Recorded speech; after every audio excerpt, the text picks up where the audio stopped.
ஓம் come கணபதியே நம. ஓம் come கணபதியே. ஓம் கம் கணபதியே நம. ஓம் சரவணபவ நம. ஓம் நமச்சிவாய வாழ்க. ஓம் சிவாய வாழ்க. ஓம் சிவசக்தியே வாழ்க.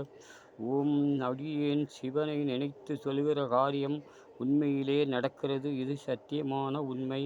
அதுபோல வேறு எந்த வேண்டுதல் நினைத்தாலும் சிவனை நினைத்து நன்மையாகவே நடக்கிறது. ஒரு நாள் மலைக்கு சென்றேன்.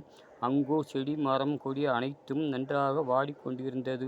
அதை பார்த்து மனம் உருகி சிவனிடம் வேண்டினேன். மறுநாள் அங்கு மழை பெய்ய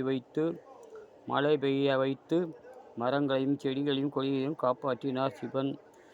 உடனே எனக்கு மனம் நன்றாக இருந்தது. மரத்தை காப்பாற்றியுள்ளார், வனத்தையும் காப்பாற்றியுள்ளார் என்று ஒரு நம்பிக்கை பிறந்தது. உடனே நாங்கள் அதுபோல திருவண்ணாமலை கிரிவலம் சென்றோம். அங்கு மழை அதிகமாக பெய்து கொண்டு இருந்தது. சிவனிடம் கேட்டேன், கொஞ்சம் குலையை குறைத்து கொடுக்கலாமே என்று கேட்டேன். அதற்கும் அவர் மழையை குறைத்து மக்கள் அனைவரையும் நன்றாகவே மலையை சுற்றி வர வைத்துள்ளார்.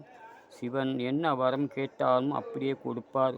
ஒருவேளை நாங்கள் வெறுவூரம் ஊர் சென்று கொண்டிருந்தோம்.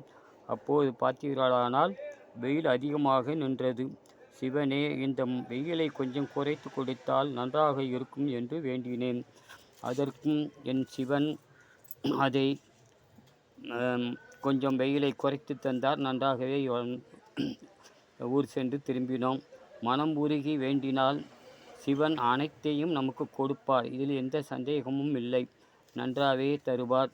மேலும் நம் எந்த ஒரு வேண்டுதல் வச்சாலும் அதை மனம் உருகி வேண்டினால் அப்படியே அது நடக்கிறது. இது சிவனின் சத்தியமான உண்மை. இந்த அடியேன் சொல்கிறது சத்தியமான உண்மை.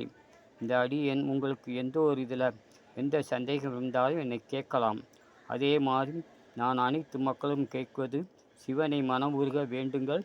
எந்த கஷ்டமாக இருந்தாலும் எந்த ஒரு பிரச்சனை அவ்வளவு தீர்ந்து நன்றாக வாழ்வீர்கள். இதில் எந்த சந்தேகமும் இல்லை. இது சிவனின் வாக்கு. இப்படிக்கு சிவசுடலை பாண்டியன்.